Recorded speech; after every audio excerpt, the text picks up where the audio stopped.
Hi Everybody, aujourd'hui je vais vous parler de My Little Pony, le film.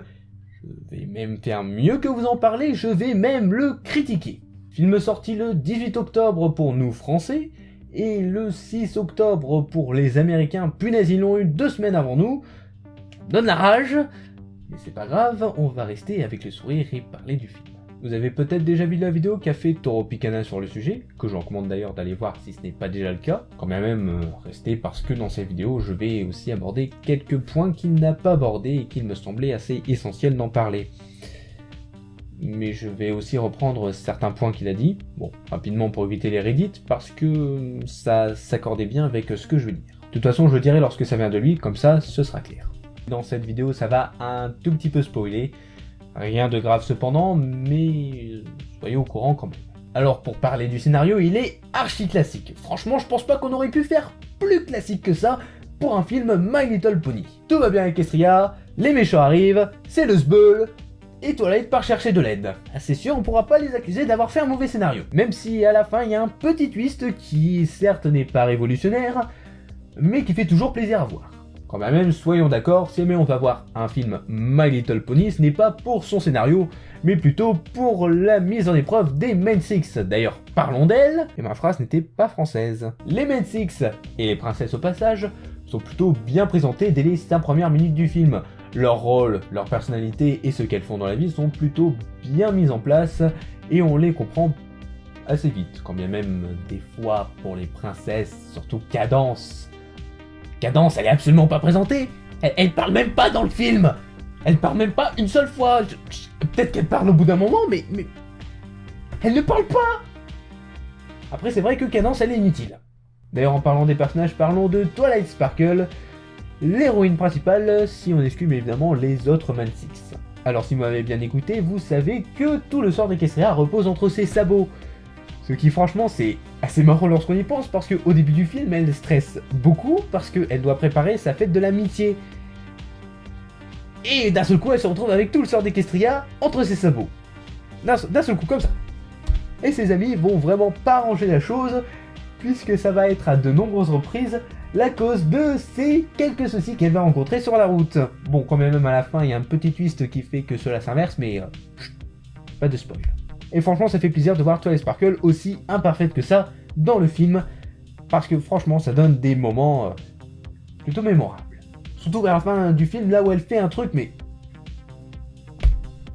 Je pense pas qu'elle aurait pu faire pire connerie que ça. Alors si vous avez discuté avec quelqu'un qui allait voir le film, je suis sûr qu'il vous a parlé de Tempest Shadow, ou de son vrai prénom... Oups, spoil. Et si jamais il n'y aurait pas Twilight Sparkle dans le film, franchement, ce serait le personnage le plus intéressant de tout le film. Mais en même temps, c'est grâce à la présence de Twilight Sparkle que Tempest Shadow est vraiment intéressant à suivre, parce qu'elle représente l'inverse de Twilight Sparkle. Tandis que Twilight Sparkle a eu un parcours magnifique, elle s'est fait des amis, elle est devenue la princesse de l'amitié, Tempest Shadow a subi la pire des choses qui pouvaient lui arriver, qu'on lui casse sa corne. Bon, je pense que c'est une surprise pour personne parce que dans les trailers, à chaque fois qu'on la voit, bah sa corne est cassée. C'est comme sur le port salut, c'est écrit dessus. Alors je vais éviter de trop vous parler de ce personnage parce que franchement c'est un personnage qu'il faut découvrir tout le long du film.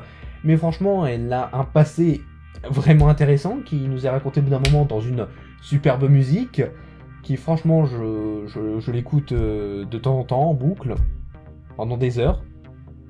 Parce que je suis quelqu'un de très bizarre, mais aussi parce que la musique elle est chouette, attention. Si jamais il n'y aurait qu'un seul reproche à faire à ce personnage, ce serait que de temps en temps elle est un tout petit peu trop mise en avant, donc on a l'impression que c'est elle, l'ultime bad guy,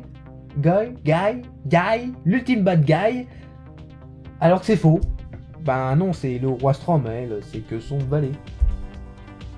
Avis souligné par Toro Picana d'ailleurs, parce que je l'ai pas vu. Parce que j'étais trop aveuglé par sa classe. Mon dieu, elle est trop classe! D'ailleurs, petit avis personnel, je préfère sa voix française. Et je sens que je vais me faire incendier pour avoir dit ça, parce que visiblement, celle qui la double en anglais, c'est quelqu'un d'assez connu. Mais je maintiens, je préfère sa version française.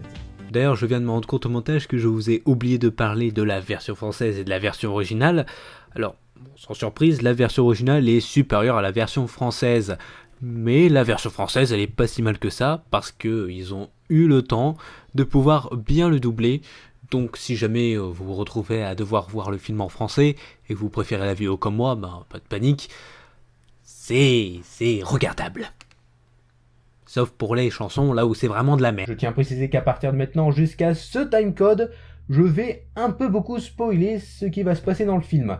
Rien de grave cependant, mais ce serait dommage de vous gâcher la surprise. Le film prend vraiment son temps pour développer la rupture qu'il va y avoir entre le reste des Men Six et Twilight Sparkle. Mais c'est la seule chose pour laquelle il prend son temps. Et là on va commencer à parler des côtés négatifs du scénario. Le background de certains antagonistes et protagonistes sont vraiment sous-développés. Bon, j'ai déjà évoqué Cadence qui ne sert strictement à rien dans tout le film. Elle parle même pas. Mais il y a d'autres protagonistes que les héros vont rencontrer et qui sont réduits au strict minimum. Et franchement, c'est dommage. Et c'est ce qui me donne l'impression que le film, il a été un tout petit peu rushé dû au cahier des charges qui lui a imposé un 1h30. C'est vraiment dommage parce que le film il aurait duré, je sais pas, juste 2 heures, juste 30 minutes de plus. Il aurait eu le temps de développer tout ce que les protagonistes qui vont être rencontrés au fil de l'aventure auraient pu donner. Et c'est vraiment dommage. Comme par exemple le roi Storm, ou Storm, ou... Je sais pas, je l'écrirai ici. Qui est réduit au strict minimum. C'est l'ultime bad guy, il veut foutre le sbull partout. Il vient, bonjour, au revoir. C'est tout, il est réduit au strict minimum. Quand bien même, ça se sent que les scénaristes en avaient quasiment rien à secouer du personnage, et que c'est volontairement kitsch et cliché. Ah, je sais pas, c'est pas assez cliché pour que ce soit marrant, et c'est pas assez développé pour que ce soit intéressant. Il y a certaines facilités scénaristiques qui, je soupçonne que c'est dû aussi au cahier des charges qui avait imposé 5 musiques et 1h30, comme j'ai dit. Comme par exemple le passage, ça va un tout petit peu spoiler, je précise, même chose timecode jusqu'ici, là où j'ai arrêté de spoiler. Rainbow Dash chante pour que les pirates redeviennent des pirates. Déjà premièrement, Rainbow Dash chantait ? Non, je suis pas d'accord avec ça. Et deuxièmement, mais c'est facile. C'est facile. Une chanson, ça doit servir de facilité scénaristique, sérieux. Déjà que moi j'aime pas les musiques dans MLP. Opinion personnelle. D'ailleurs dans tous les films, dans les Disney, j'aime pas les musiques, les chansons, plutôt, excusez-moi. Mais franchement, là-dedans, cette chanson que j'ai écoutée en français pour le coup, parce que comme j'ai dit, je suis allé le voir au cinéma, franchement je l'aime pas.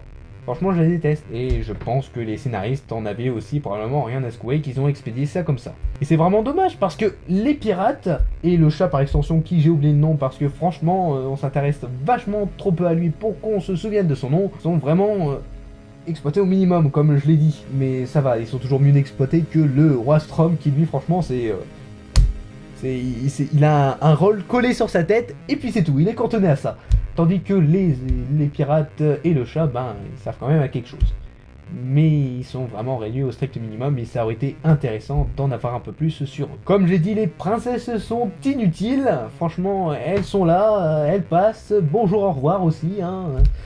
C'est limite pire que le roi Strom, parce que au moins le roi Strom dit quelque chose. Les princesses disent, je sais pas, tout casser 10 phrases dans tout le film.